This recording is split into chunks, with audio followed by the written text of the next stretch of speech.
Salut tout le monde, c'est Agnès, j'espère que vous allez bien. Alors aujourd'hui, je vais répondre à la question de Julie, on l'appellera Julie. Julie qui vit une situation très délicate. En fait, elle est mariée à un homme musulman et bon, ils ont un enfant qui a 15 ans, donc ça fait longtemps qu'ils sont ensemble.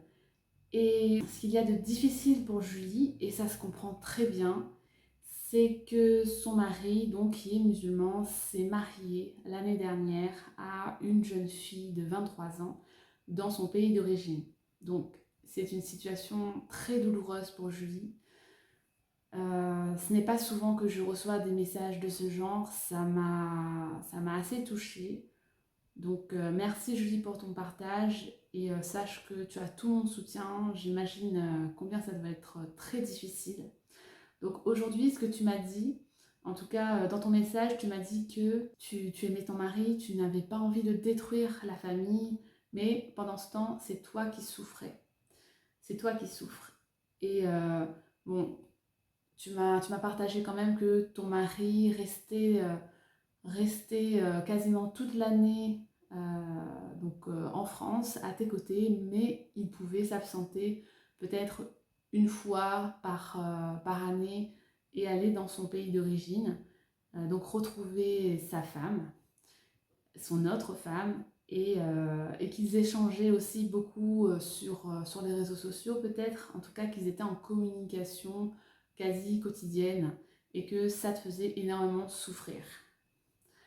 Je me suis permise, Julie, d'observer ton profil sur les réseaux sociaux. J'ai envie de te dire que tu as l'air d'être une femme super intelligente. Ça se voit, ça se dégage de toi, de tes photos. Pour t'aider aujourd'hui, je peux simplement te dire, parce que la situation est assez complexe quand même, que je crois en la responsabilité de chacun dans une relation. La question que tu dois te poser, Julie, c'est: qu'est-ce qui a fait que tu as choisi cet homme pour mari? Je pense vraiment à la notion, en tout cas je crois vraiment en la notion d'âme sœur, dans le sens où on n'est pas avec quelqu'un par hasard. Il y a des phénomènes, qu'ils soient inconscients, qui nous poussent vers des personnes en particulier pour nous aider à réaliser certaines blessures qu'on a. Donc tu as choisi un mari qui est musulman, donc tu savais très bien que sa religion faisait en sorte qu'il était polygame, qu'il pouvait se marier à plusieurs femmes. Euh, donc une part de toi savait très bien avec qui tu te mariais, même si peut-être vous vous êtes mariés et que peut-être il y a eu des petites promesses non dites quelque part que tu resterais la seule. Mais en tout cas, tu savais très bien que tu te mariais avec quelqu'un qui était polygame. Donc, pourquoi tu l'as choisi? Qu'est-ce qu'aujourd'hui, quel genre de blessure aujourd'hui tu vis? J'ai lu tes messages, tu m'en as envoyé plusieurs, et c'est vrai que on ressent beaucoup de peur d'abandon dans tes emails.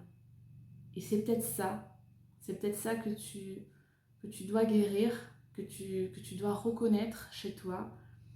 C'est peut-être pour ça que tu as choisi ton mari.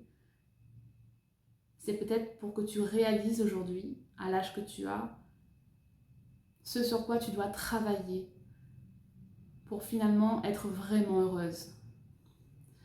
Voilà, je sais la situation est très complexe, mais ce sera ma réponse pour aujourd'hui. On peut en parler toutes les deux si tu le souhaites. Mais voilà, je pense vraiment que tu dois t'interroger sur: qu'est-ce que cette relation avec mon mari me permet de travailler sur moi? Pourquoi je l'ai choisi? Tu ne l'as pas choisi par hasard. Il y a des milliers d'hommes sur la planète. Pourquoi lui? Pourquoi ton inconscient t'a mené vers lui?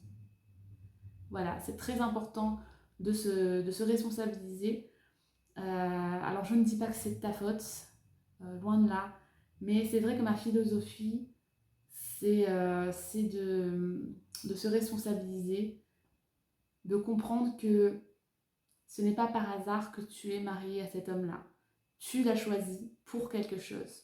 Tu l'as choisi pour mettre en lumière certaines blessures chez toi qu'aujourd'hui, tu peux être en mesure de déterminer et de guérir. Voilà, c'était ma réponse. Tu me diras ce que tu en penses. En tout cas, ça me ferait plaisir d'échanger avec toi. N'hésite pas à prendre un rendez-vous téléphonique avec moi. Ça me ferait plaisir de t'en parler davantage de cette philosophie que j'ai. Voilà, donc je te fais de gros bisous. J'espère que cette vidéo vous aura aidé si vous êtes dans une situation similaire. En tout cas, je vous dis à très bientôt et n'hésitez pas à me poser vos questions si vous voulez des réponses à votre tour. Ciao, ciao!